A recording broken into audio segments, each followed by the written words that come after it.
గోధుమ పిండి వద్దు బాబాయ్ అంటున్న విరాట్ కోహ్లీ. ఎందుకో తెలిస్తే మీరు కూడా షాక్ అవుతారు. విరాట్ కోహ్లీ ఫిట్నెస్ తో అందరినీ ఆకట్టుకుంటున్నాడు. మైదానంలో తన చురుకుదనానికి పేరుగాంచిన సంగతి తెలిసిందే. మైదానంలో చిరుతిలా తీసుకుంటాడు.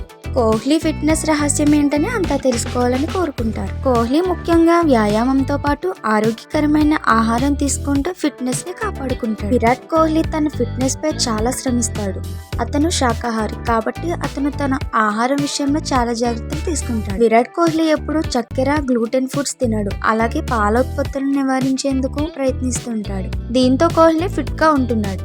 మీడియా కథనాల ప్రకారం విరాట్ కోహ్లీ గ్లూటెన్ ని నివారించడానికి గోధుమ రొట్టె తినడంట. గ్లూటెన్ గోధుమ రొట్టెలో కనిపించే ఒక రకమైన ప్రోటీన్. గ్లూటెన్ కారణంగా శరీరం కొవ్వురహితంగా మారదని నిపుణులు చెప్తున్నారు. అందుకే విరాట్ కోహ్లీ గోధుమలతో చేసిన పదార్థాలను తీసుకోడంట. కోహ్లీ ఎప్పుడు ఫుల్ మీల్ తినడు. విరాట్ కోహ్లీ ఆహారంలో ఉడికించిన కూరగాయలు మంచి పరిమాణంలో ఉంటాయి. మసాలాలు కూడా ఎక్కువగా తినడు. ఉప్పు, మిరియాలు, నిమ్మకాయ మాత్రమే ఉపయోగిస్తాడు. విరాట్ కోహ్లీకి రాజ్మా, లోబియా అంటే చాలా ఇష్టం. ఇది కాకుండా అతను ఆలివ్ ఆయిల్ తో చేసిన సలాడ్ని కూడా ఇష్టపడతాడు.